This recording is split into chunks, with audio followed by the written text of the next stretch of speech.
បាទសួស្តីថ្ងៃនេះយើងមក review ជាមួយនឹង330មួយដងបាទ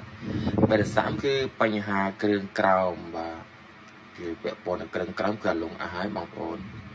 ពេលនេះបាទប្រមើលជាមួយនឹងពូជាងដែលមានរូបរាងស្រស់សង្ហាបាទគឺគាត់កំពុងតែដោះមើលប៉ងឲ្យបងប្អូនបាទ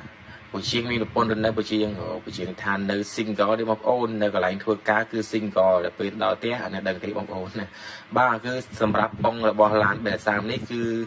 បែកផ្ដាងអស់ហើយបងប្អូនគឺលន់ខ្ទាស់ពេញក្នុងឡានតែម្ដងបាទ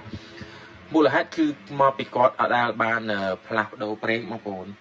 ប្រេងរបស់វាគឺគាត់ប្រើយូរឆ្នាំហើយគឺវាអស់គុណភាពទី1វាឡើងខាប់វារីងស្ងួតពីប៉ងបាទ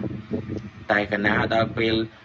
ប្រេងវារីងស្ងួតពីប៉ងទៅវាធ្វើឲ្យប៉ងគាំងបាទគាំងគឺបែកផ្ដាងអស់ហើយបាទនេះកំពុងទៅដោះជួសជុលមើលវាសាថ្មីបាទដូរផ្ដាងដូរអីហើយនឹងដូរប្រេងវាសាថ្មីបាទគឺมันបែកកំងដូរទេបងប្អូនគឺវាអាចគ្រឿងក្នុងរបស់វាគឺយើងមានដូរស្រាប់តែម្ដងបាទគឺបំបែកដូរ